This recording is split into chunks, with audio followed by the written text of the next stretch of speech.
Hello YouTube, it's Papa, Jason, and Paul again. Just want to do a video on thoughts we're having today.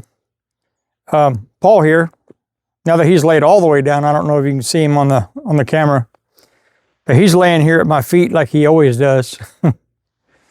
What's on my mind today is obedience. Obedience is one of those things that just kind of hits us the wrong way, and I think society has taught us that way. There goes Paul interrupting the camera. Paul, come. Come. Sit.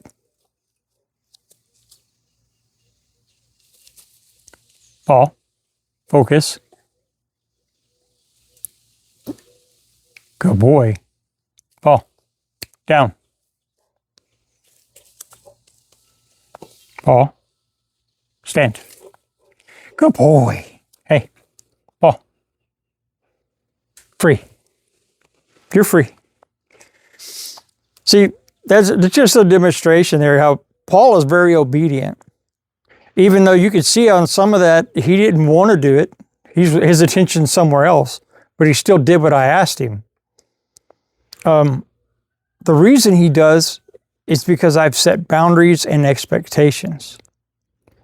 He's obedient because he knows what I expect of him. He knows where my boundaries are and what I want.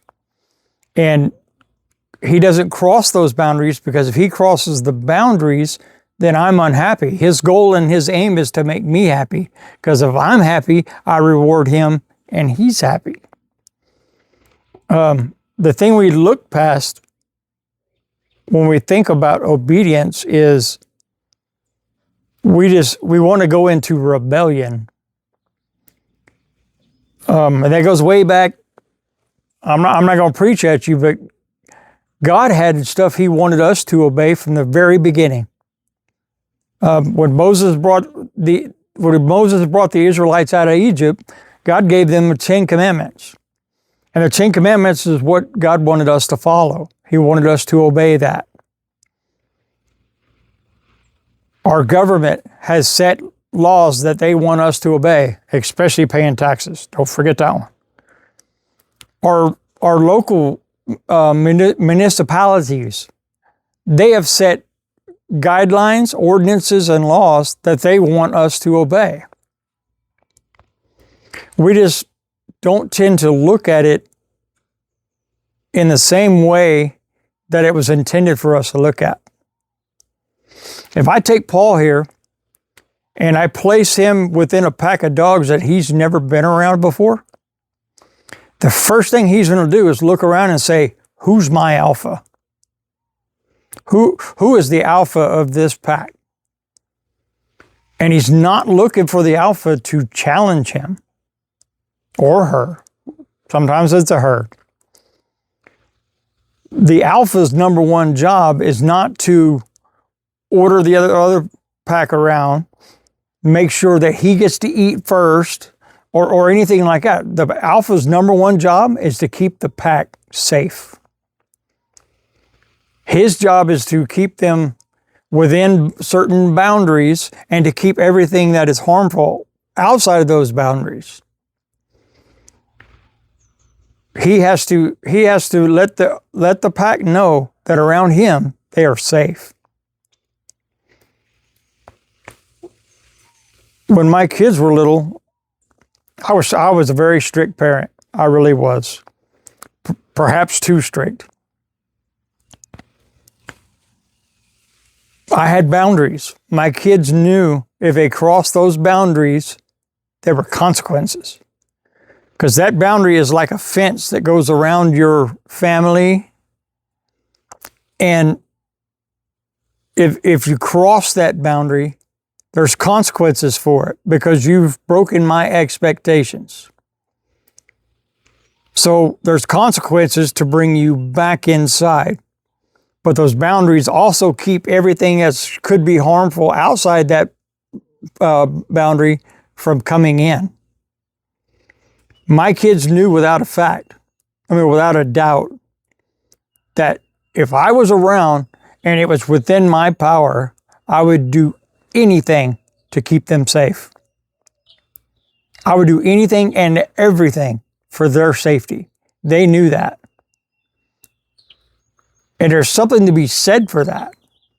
There's nothing like being able to walk around freely and know nothing's going to harm you. That's within reason. I mean, you can't control where bombs fall or, that's another topic. But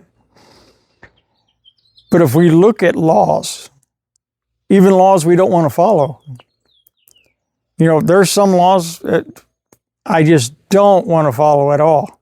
I rebel against them, and rebellion is another topic as well. But if you stop and think, those laws were originally, or most laws were originally designed to keep you safe. They are designed to keep human decency and order. Within human order, there's safety. If we take them laws that we don't want to follow and we start looking at them and thinking about them along those lines, you just might have a different perspective about it. When I was young, I never followed the speed limit, ever. Nowadays, if I could drive, a lot of times I'd be going under the speed limit. I'm just not in that big of a hurry anymore. But those speed limit laws were designed to keep vehicles safe along that road, which in turn keeps you safe. It's a different perspective, but it might just change your outlook, and it might change your obedience level when you look at them along those lines. When you start thinking, I wonder, is that law, is that rule actually made and enforced to keep me safe? And you might have a different perspective. That's the hopes and that's the thoughts that I'm having here lately. I know it kind of went a long way. Sorry about that, but my wheels, my little hamster wheel up here just keeps turning sometimes. And so if you have a different thought, we've accomplished something. If you like something you heard in this video, please give it a like. It tremendously helps the channel. Share it with your friends. Subscribe to the channel. That tremendously helps. There's Paul chasing a bee. Well, and ding-a-ling that ring-a-ling. And until next time, watch for the life lessons, learn from the lessons, and be the best version of you the world has ever seen.